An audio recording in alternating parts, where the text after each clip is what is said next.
One of the ways Morpheus enables governance is using policies that can affect parameters like budget, max cores, and the topic for this video, instance expiration.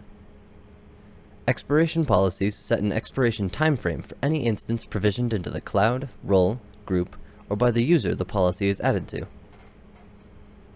In order to be able to add or edit policies, the user must be assigned to a role with those permissions. Policies are located under Administration, Policies. Here we can add a policy and set the type as expiration. For this video, we're going to name the policy Expiration Test.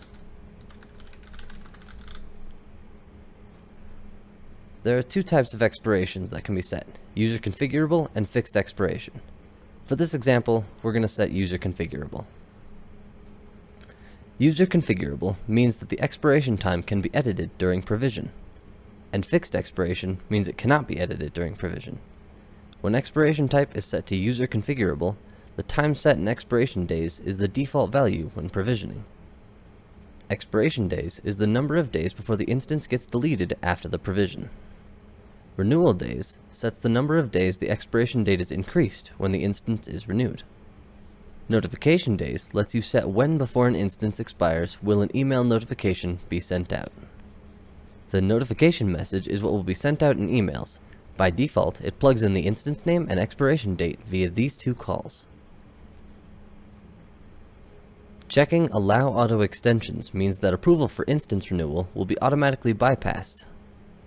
Hide Lifecycle if fixed means that if the expiration type is fixed expiration, then the expiration days option will not show up to the user who is provisioning. Under Filter, we can select who this expiration policy would apply to. We can select from multiple different scopes. For this example, we're going to select a specific user, but this can be applied globally to a specific group, cloud, etc. And when any user that falls within the scope that we define provisions an instance, it will be subject to this expiration policy. For this user, we're going to pick my user for this lab, and we're going to save changes. Now, if we go to provision an instance,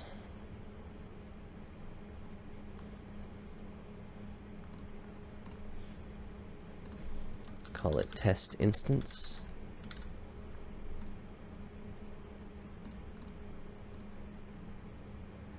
when we get to the automation tab, under lifecycle, we'll see that the expiration days is set to the value we set, and we can edit it because we set it to user configurable.